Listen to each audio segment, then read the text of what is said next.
Number one, you in email one want to deliver the goods.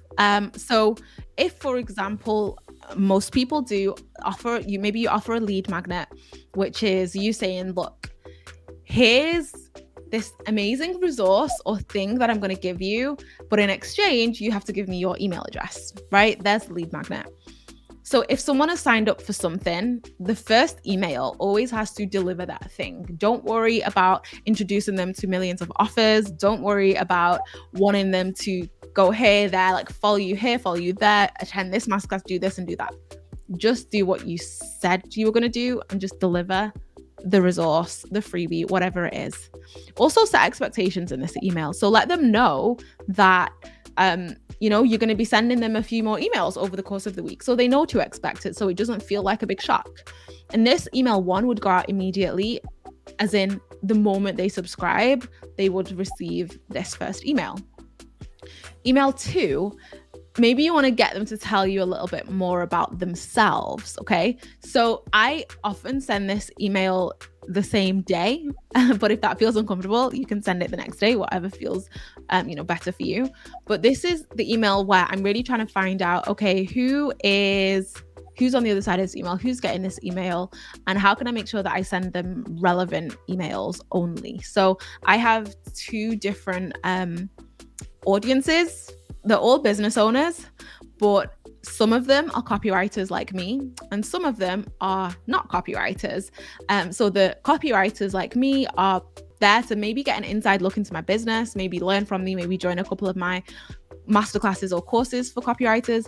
Whereas the non-copywriter business owners are the ones that will probably hopefully hire me at some point, right? So right there, I have two different audiences, and I need to know who you are when you come in so that I can send you the right emails, because you need different experiences. You need different welcome sequences, and they get different welcome sequences. In email three, I would, you can introduce yourself or your brand, tell a story, share what you do, so people really understand, who you are or what your business does, what your brand does, what's special about you, what makes you different from, other businesses or brands that do something similar, and tell them how they can, work with you or hire you, so that there is no confusion. And then email four could be solely just a value email. You're not asking them to do anything. You're not asking them to buy anything, but you're providing them with value so that they go away and really believe in your expertise and your knowledge. So this is an example email that I sent and that I do send when you sign up for my 35-minute free email class. It's called the email rules. So people sign up to get the email rules. They obviously put in their name and their email address, and then this is the email that they get immediately. Now you'll see this is actually a long email, and I wanted to test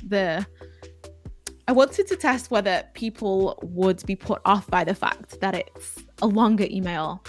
And they're not, actually. I can't even remember what the open rate is. I should have got the stats for the open rates. I can actually check maybe if we have time and my computer doesn't crash.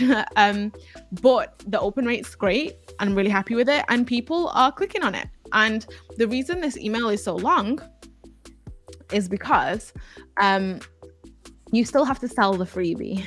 So I promised them a freebie. Yes, they signed up for the freebie. Great.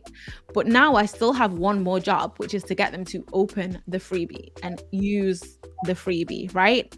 So I've noticed this is a duplicate image. So this image is supposed to be basically the call to action that says, here's the email rules, go watch them now.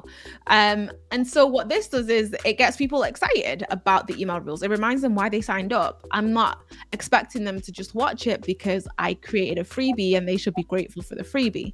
No, I'm still trying to sell the freebie to them and prove to them that it is worth their time. So that's email one. And no, your email one does not have to be this long, ever. I just wanted to experiment with, the length of my emails.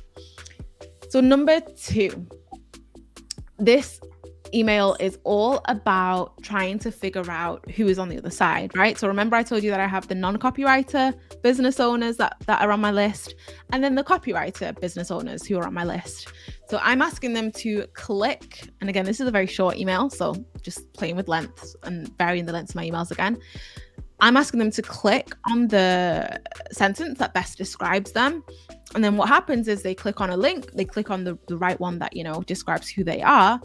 And then on the back end of my email service provider, I tag them.